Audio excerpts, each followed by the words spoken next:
What you are about to hear is not the sanitized version of the conflict being broadcast by the 24-hour news cycles in Washington or London.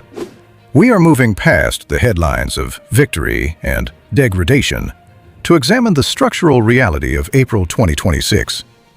As of this hour, the gap between the White House's rhetoric and the battlefield's mathematics has become a chasm that threatens to swallow the global order as we know it. The speech delivered by Donald Trump earlier today was a masterclass in the illusion of dominance. To the casual observer, the message was clear. Iran is retreating, American air power is supreme, and the maximum pressure campaign has finally achieved its terminal objective. He spoke of a 90% degradation of Iranian offensive capabilities. He spoke of a regime on the brink of collapse. He spoke of a world that is safer because of American courage. But in the corridors of power where the real maps are kept, the mood is not celebratory. It is clinical, it is cold, and it is increasingly desperate. The central paradox of this conflict is simple.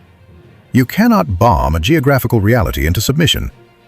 The Strait of Hormuz is not just a waterway, it is the jugular vein of the global energy system. And right now, that vein is being squeezed by an adversary that has spent 40 years preparing for this exact moment. Washington is currently operating under a catastrophic miscalculation. They believe that military superiority, measured in the cost of hardware and the sophistication of stealth, translates directly into strategic control. It doesn't. In the narrow, shallow waters of the Persian Gulf, a $13 billion aircraft carrier is not a symbol of power. It is a 100,000-ton liability. The initial strike on February 28th was designed to be a surgical decapitation.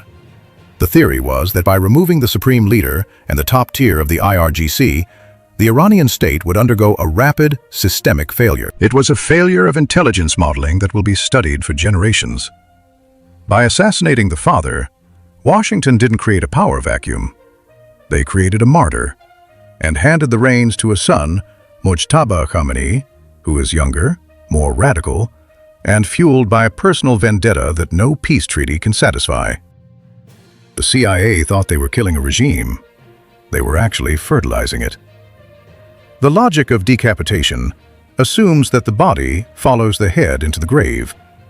But the Iranian state is not a centralized hierarchy. It is a resilient, decentralized network of hardened tunnel cities and autonomous command structures. While Trump tells the American public that the head of the snake has been removed, the body of that snake, 84 waves of retaliatory strikes later, is more active than ever.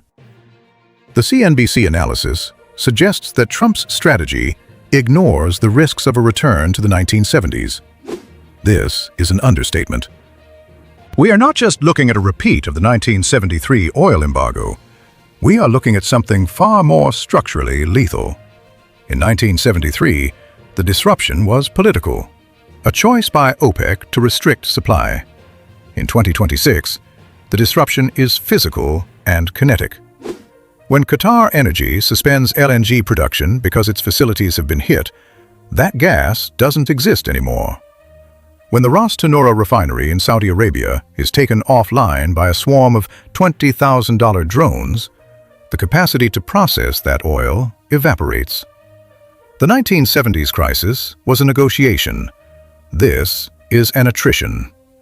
Energy independence is the greatest myth sold to the American voter in the last decade. You can produce all the oil you want in Texas or North Dakota, but you do not set the price.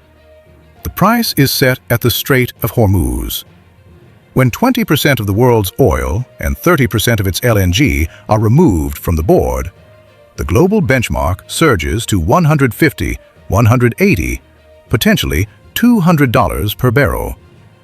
A farmer in Iowa or a commuter in California doesn't pay American prices. They pay global prices.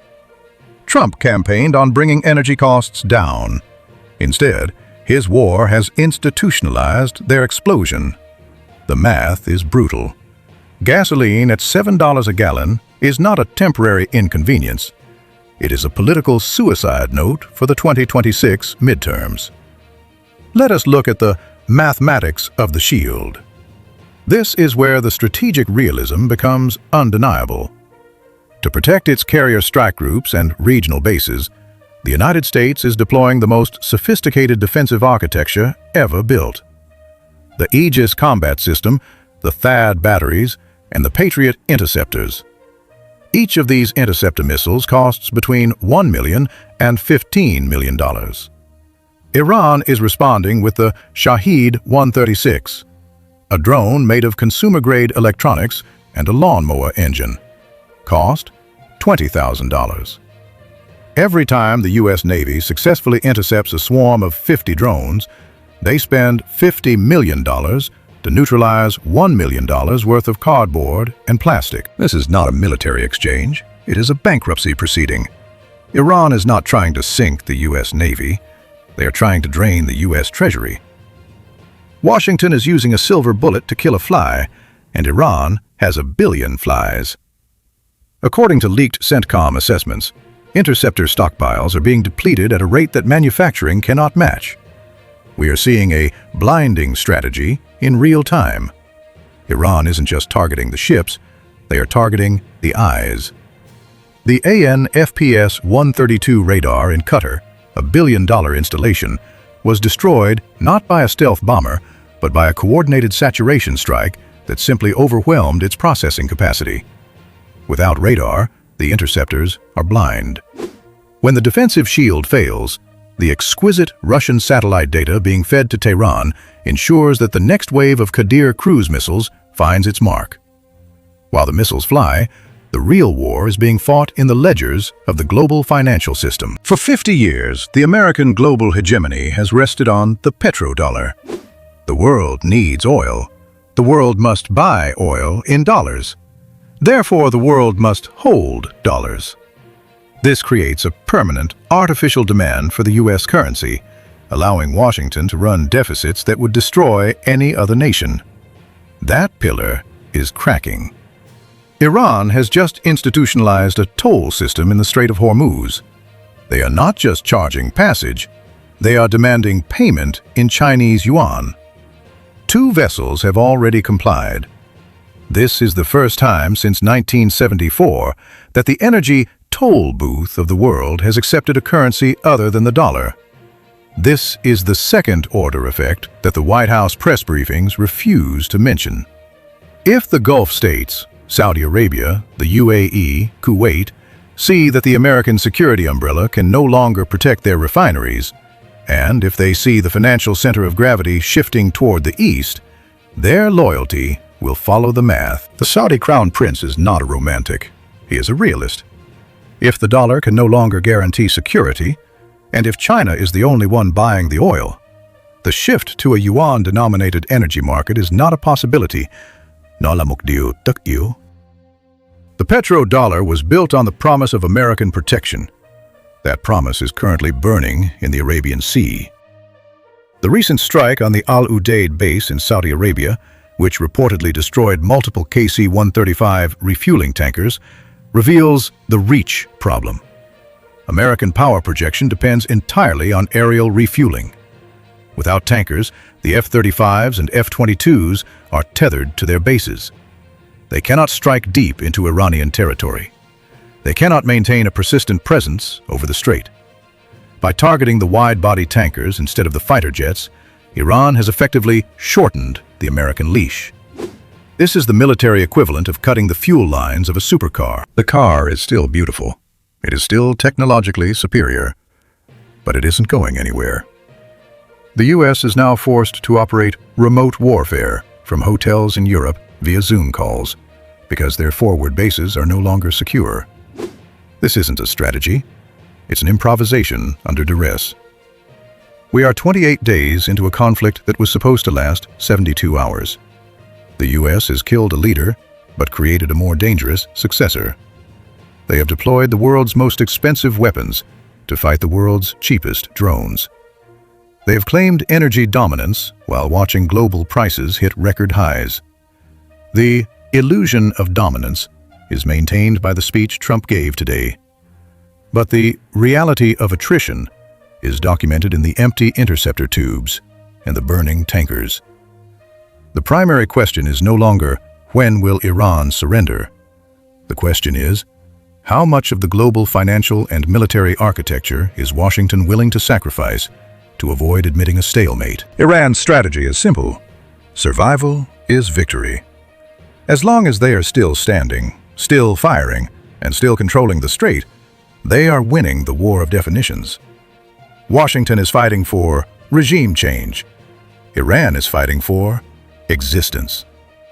In a war of attrition, the side that needs the least to survive always has the advantage over the side that needs everything to stay perfect. We have moved past the initial illusions. Now, we must dismantle the remaining layers of the official narrative to see the actual structure of the collapse. In the corridors of Washington, they are still talking about coalitions and allied support. In the real world, the alliance architecture is not just cracking, it is being liquidated. Let us start with the most staggering intelligence failure of the last decade: Iraq.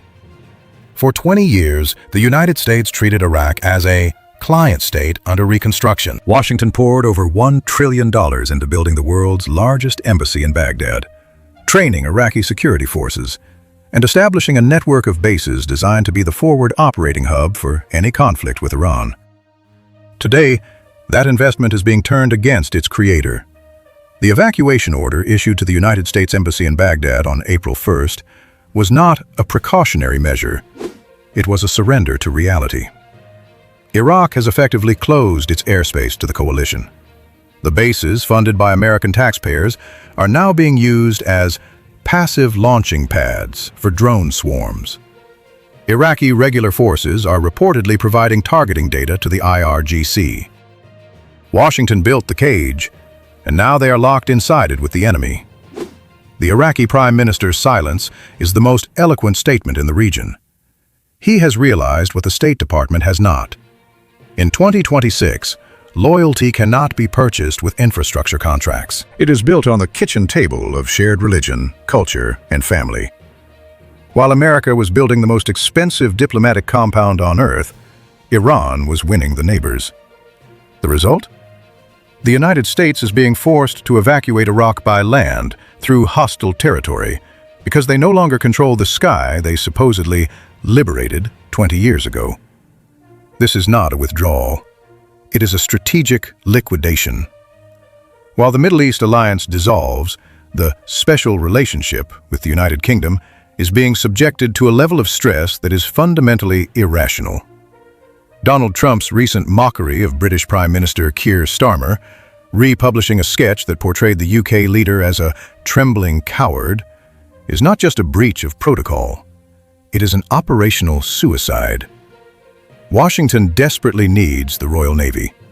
Why? Because the U.S. Navy lacks the specialized, low-profile mine-clearing capability required to reopen the Strait of Hormuz without losing billion-dollar destroyers. The German defense minister has already called the mine-clearing mission a suicide operation. France and Italy have negotiated separate, non-interference deals with Tehran. The UK was the last partner standing. To publicly humiliate the one leader whose naval assets you need is a strategic paradox. Trump is applying a pressure submission model to an ally that requires mutual respect to survive domestically. When you treat an ally as an instrument of humiliation, you don't get cooperation, you get discretionary withdrawal. The Royal Navy may still provide basing access, but they will not risk their ships for a president who views their prime minister as a late-night comedy punchline.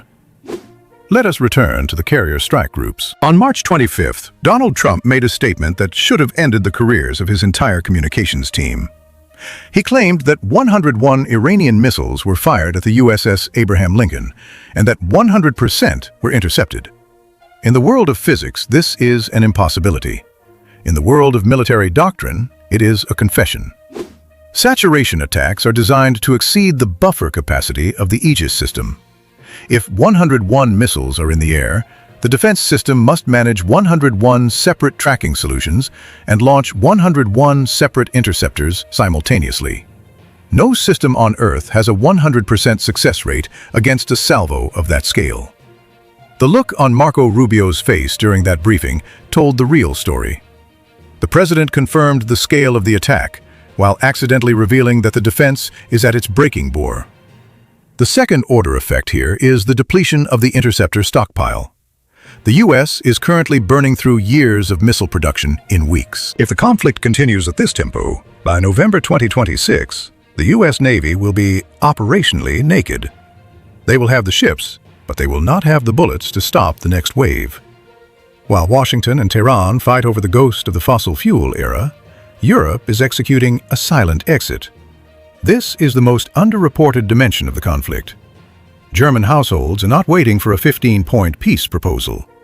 They are installing solar panels on their balconies at a rate of 800,000 units per year. Danish consumers are buying EVs by the tens of thousands. The logic is geopolitical insurance. You cannot be held hostage by the price of oil if you do not burn oil. For 50 years, American power in the Middle East was justified by the need to secure the oil. But as Europe, and increasingly China, transitions to a decentralized energy grid, the strategic value of the Strait of Hormuz begins to decline. Every solar panel installed in a German suburb is a missile fired at the petrodollar. It reduces the leverage of the Middle East, and it reduces the necessity of the American security umbrella. The irony is profound.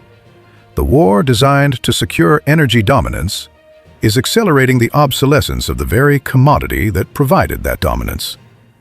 The nuclear pretext for this war is crumbling. Iran's religious fatwa against nuclear weapons remains in force, a binding theological constraint that the West has consistently ignored. But Iran has found a more effective weapon of mass destruction: water. The recent Iranian counter-ultimatum was not about nukes. It was about desalination. Most Gulf states, nominally U.S. allies, depend on desalinated water for 90% of their survival. Iran has signaled that if its territory is hit again, they will not just target oil, they will target the water plants. You can live without oil for a month. You cannot live without water for 3 days. This is the asymmetric leverage that Washington failed to model. By threatening the very biological survival of the Gulf populations, Iran has turned America's allies into internal pressure groups. Every Gulf leader is now privately begging Washington to stop, not because they love Tehran, but because they do not want their cities to die of thirst.